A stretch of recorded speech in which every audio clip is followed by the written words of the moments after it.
കുഞ്ഞിരിക്കുന്ന ഇരിപ്പ് കണ്ടോ?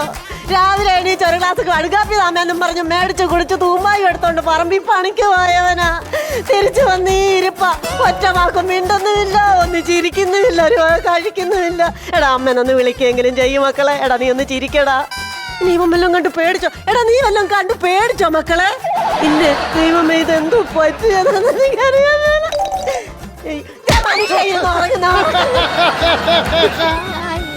നിങ്ങളോട് ചിരിക്കാനാണോ ഞാൻ പറഞ്ഞത്?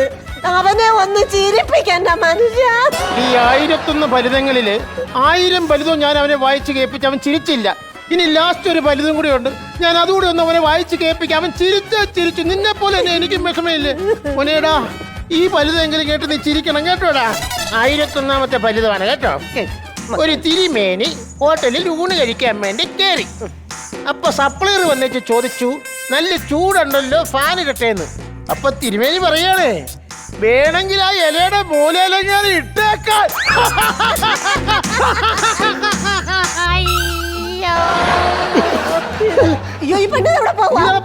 ഞാൻ എന്റെ വീട്ടിൽ പോണു. എന്റെ അച്ഛനോട് പറഞ്ഞിട്ടേ ഏതെങ്കിലും ഡോക്ടറിനോ ജോത്സ്യനോ വിളിച്ചോണ്ടോ ഒന്ന് കാണിക്കണം. എന്റെ ചേട്ടൻ ഇത്ര നേരം മിണ്ടാതെ മിനിങ്ങാതെ ഇരുന്നിട്ട് അച്ഛൻ വല്ല മിണ്ടിയോ? ഞാൻ 1001 ഫലിതങ്ങൾ അവനെ മിണ്ടി കേൾപ്പിച്ചു. അവൻ മിണ്ടാത്ത ഏറ്റവും കുറ്റമാണോ? അവന്റെ കുറ്റമല്ലേ? എനിക്ക് വയ്യ.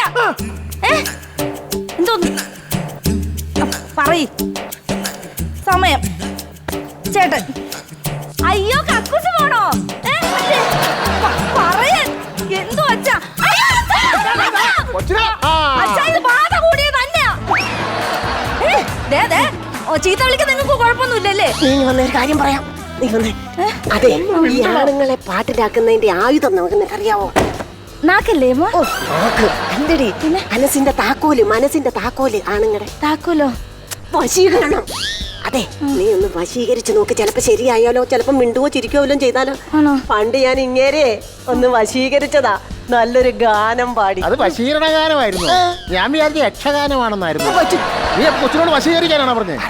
മോനെ എങ്ങനെയെങ്കിലും വശീകരിച്ച് അവനെ കൊണ്ട് സംസാരിപ്പിക്കാൻ നോക്കാം. റെഡിയാകും. മോനെ ചെല്ലു.